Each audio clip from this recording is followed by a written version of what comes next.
Gothic Horror, Part 1, The Origin. The period that we're interested in at the moment is the period between the Enlightenment and the Industrial Revolution. And so we're looking about the 1700s to the end of the 1800s. And so we're seeing a big growth in society and because of the Industrial Revolution.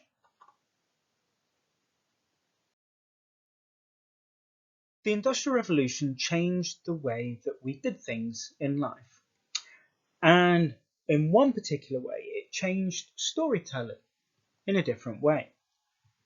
Now, stories had always been told orally by one person telling another person the story, and it was passed on, and usually from generation or from one friend to another. That's how stories were told. We also had stories told through epic poems, and they usually be long poems or through plays, as we know with William Shakespeare. So that's how people got stories, and they enjoyed those stories. The Industrial Revolution helped to introduce printing and introduce novels, and so stories were able to be printed and able to be mass produced. And so with the result of that, we had increased literacy levels, so people were getting better in terms of reading, and so there was a change in society. So the Industrial Revolution had an impact on literacy levels because people wanted to read stories and people were interested.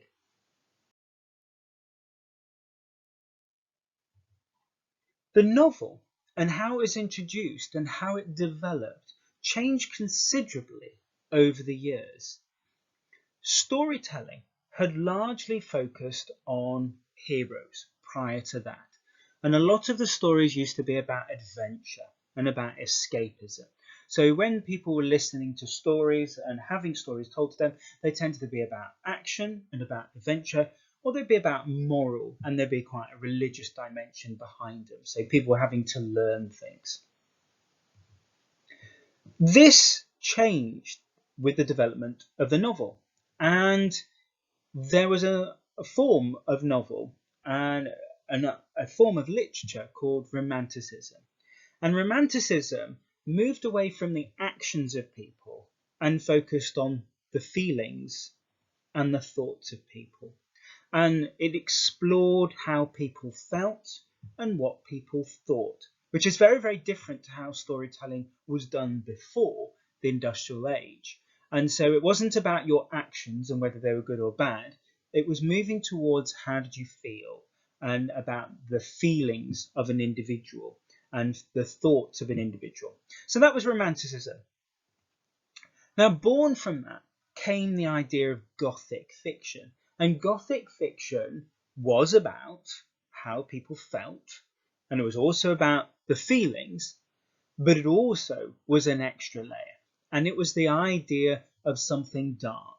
And so really, Gothic fiction was born out of Romanticism, but it was about a darker element. So it was about the feelings and it was about the thoughts, but it was focusing on the darker elements of society. And so all this was coming at the same time in the Industrial Revolution. So all these different ideas.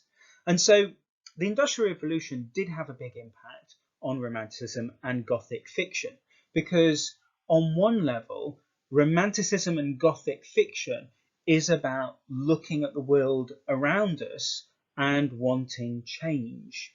And so you have that sense of escapism. And so Romanticism and Gothic fiction is about escapism, trying to escape about what the world was about.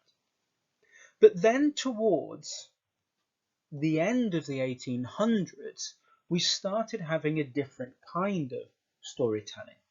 And that storytelling was about realism.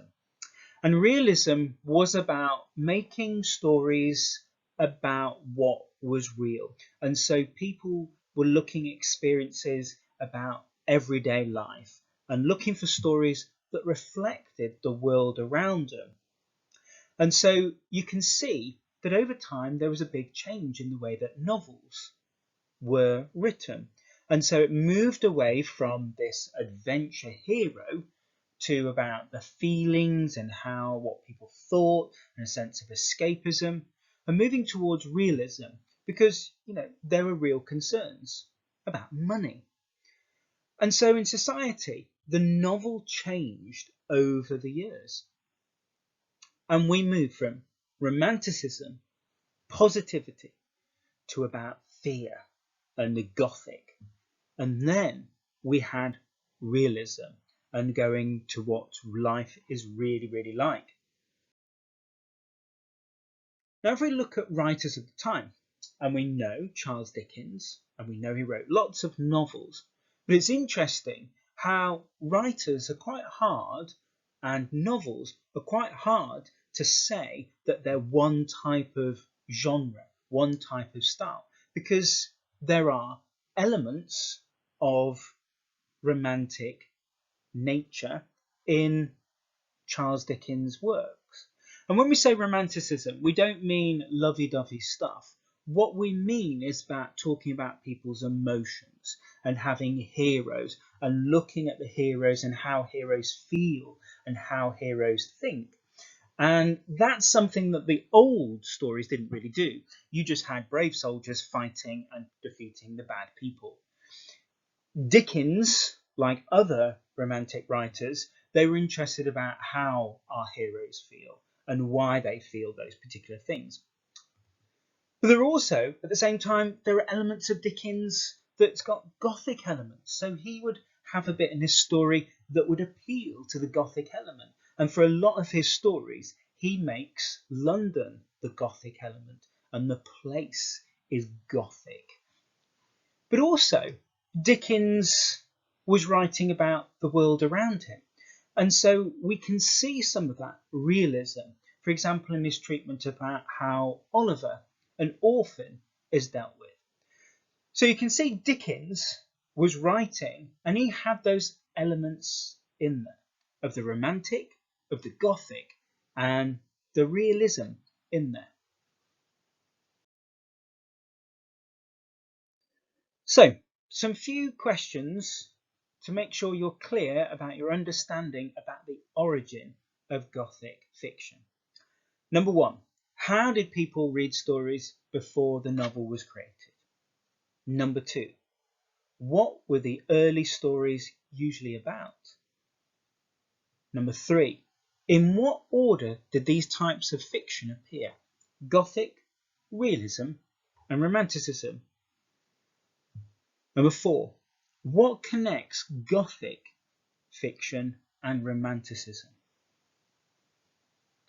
And number five, why did realism in fiction become popular? Jot your answers down to those questions. And if you're not sure the answers, then rewind the video and check them.